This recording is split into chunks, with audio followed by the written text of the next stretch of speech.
بسم اللہ الرحمن الرحیم۔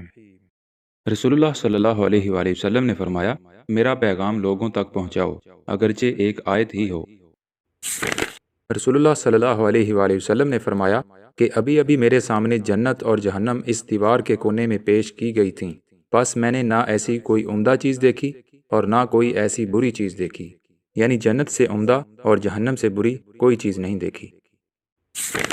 رسول اللہ صلی اللہ علیہ وآلہ وسلم نے فرمایا کہ مجھے جنت میں لے جایا گیا، میں نے دیکھا کہ اس میں موتیوں کے ہار ہیں اور اس کی مٹی مشک کی ہے۔ رسول اللہ صلی اللہ علیہ وآلہ وسلم نے فرمایا کہ میں نے جنت دیکھی تو اس میں سے ایک خوشہ لینا چاہا، اور اگر میں لے لیتا تو اس وقت تک تم اسے کھاتے رہتے جب تک دنیا موجود ہے۔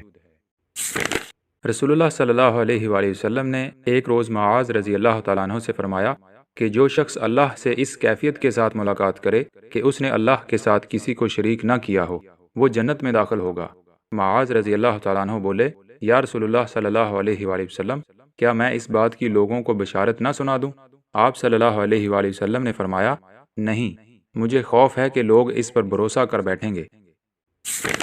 رسول اللہ صلی اللہ علیہ وآلہ وسلم نے فرمایا کہ میرے گھر اور میرے ممبر کے درمیان کی زمین جنت کے باغوں میں سے ایک باغ ہے، اور میرا ممبر قیامت کے دن میرے حوض پر ہوگا۔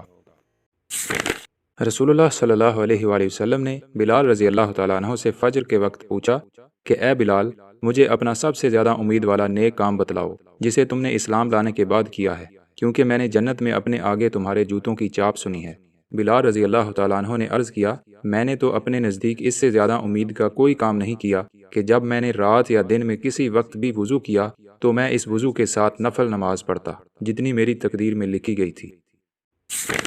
رسول اللہ صلی اللہ علیہ وآلہ وسلم نے فرمایا، جو شخص صبح و شام مسجد کی طرف جاتا ہے، اللہ تعالیٰ جنت میں اس کی مہمانی کا سامان کرے گا، صبح و شام جب بھی وہ مسجد کی طرف جائے۔